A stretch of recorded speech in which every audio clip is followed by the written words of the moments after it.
Absolutely, absolutely. So to your question about food and how it affects the brain and the gut, well, I call food the alpha and the omega. We can get everything else right. We get the food wrong. We don't necessarily get it all right. Why is that so important? Well, I swim in the world of epigenetics. And food has the power to influence our genes. And even healthy foods have the power to influence our genes, healthy foods. And so we have to deconstruct what is a healthy food for us.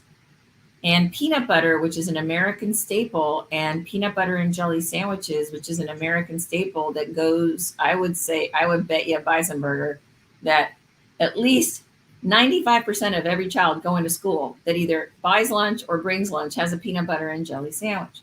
Well, that doesn't work anymore, people. We got to change the way we do that. Why is peanut butter so bad? Well, it's an oxalate. Oxalates have been linked to pandas. Oxalates, it's an oxalate, it's a mold, it's a mycotoxin, and it's also carcinogen. So American peanuts are the devil on steroids, as I call them. Change it to a different nut butter.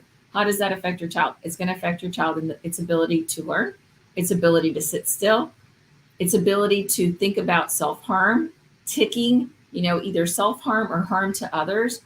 Peanut butter is really dangerous right now, especially with a big strep environment that we're having. Okay.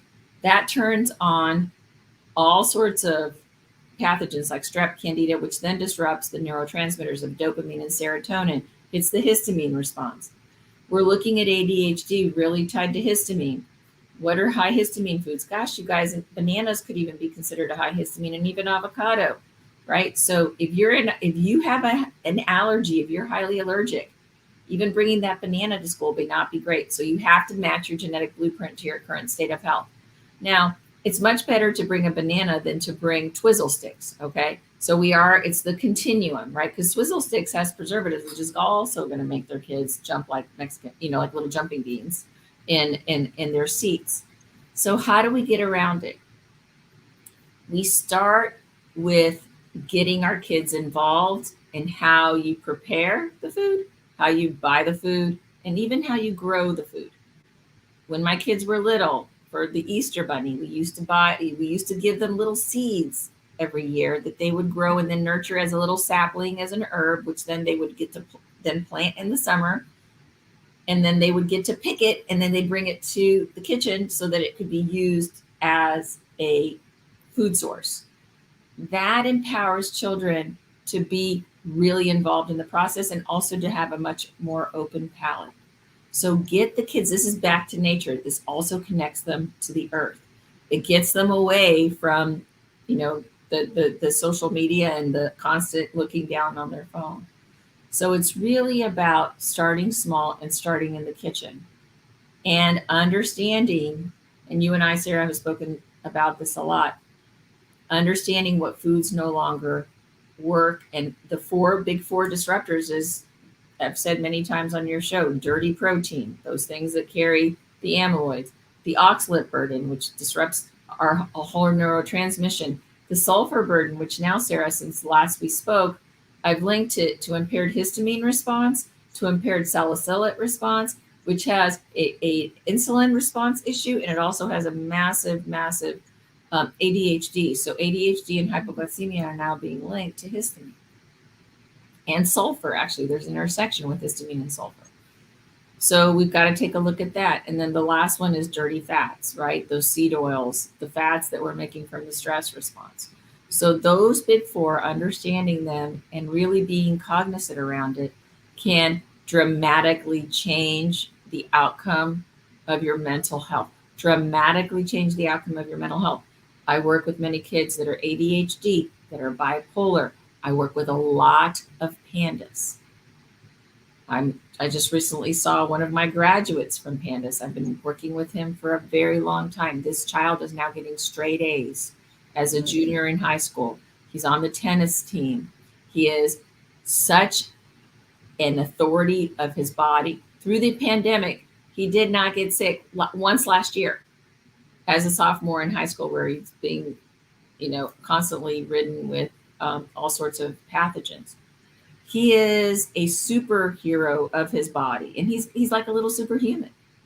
Yeah. And this was a child that was very sick. So this is the power to transform genes, to transform a body that in other ways he could have been incarcerated, or he could have put it into a psychiatric institution for the rest of his life, or for a very long period. And so that's how powerful, as parents and the community that surrounded him, can be. And that one child, this is the ripple effect. And I want to just really bring this to your attention, parents especially. They're saying, well, it's just my child, so I'll deal with it. It's just, we just got dealt a bad hand. No, it's not just your one child. If that one child makes a bad decision, because now we're talking mental illness at very heightened proportions. Right. We can have an event where that child does harm to one or too many, and then you have a ripple effect. And Yeah. so it really is incumbent upon us as a society and as parents, as we get back to school, to say, what am I willing to do? And I can start small, and I can give my kids baby steps and micro bites of this, so then they can be part of the solution.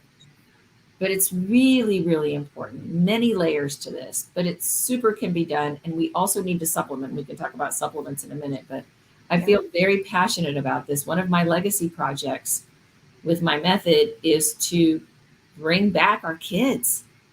Me too. I'm on that bandwagon, Terry. And as a mom, I'll just give you a little story. When my son was in fourth grade, and that's when he was diagnosed with leukemia, and he knew enough that he had to be really good with his diet. Like there was no discussion. Thank goodness he was all on board, whatever you say, mom.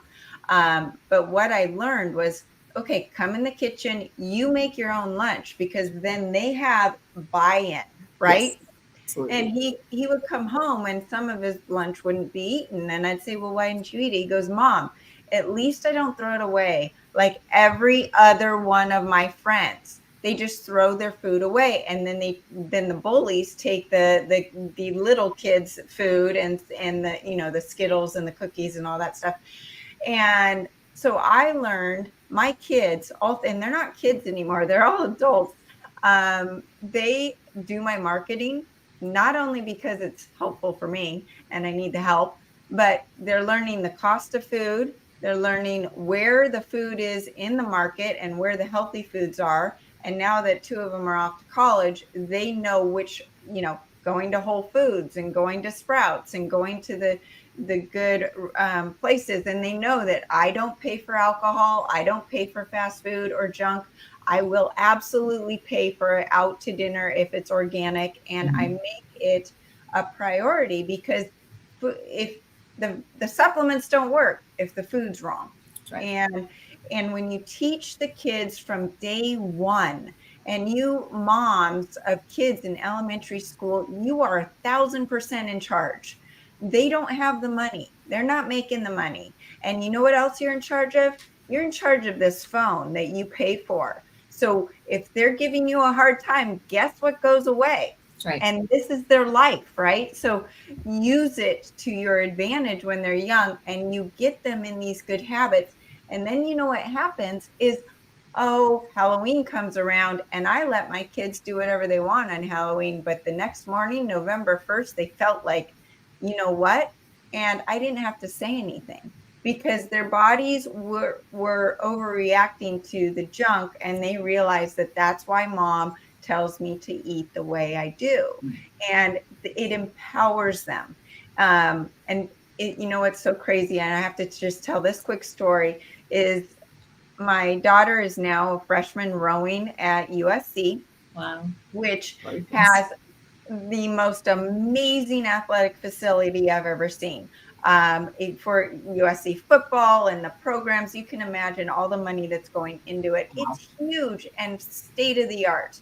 And they have the fridges there stocked with drinks and snacks and all this. Terry, you would have died. Their protein snack was like peanut butter and crackers in one of those processed foods little package. And I'm sitting here going, these are the elite Right. athletes, and this is what you're feeding them. And when we walked in, there was also a hurricane that was coming in California that never really turned into anything. Um, But the moms of my daughter's roommates were all kind of, okay, well, then we need candles and, stock up the fridge with the breads and the cereals, and we can always just go back to good old PB&J. And I just go, oh, but they don't know any better. And we're talking about athletes. We're talking about people in their prime, in their best physical health that they will probably ever be, and these people don't know. And it's shocking, but yes, the kids, empower them when they're younger. They will feel the difference, especially now because the food supply is so messed up. But it's doable, and I did it. I've got 3 kids, all have three different profiles, different needs, different goals, and you take whatever their goal is, whether it's to do well in a sport, to get rid of their mood disorder and get off their drugs. No kid wants to be on drugs.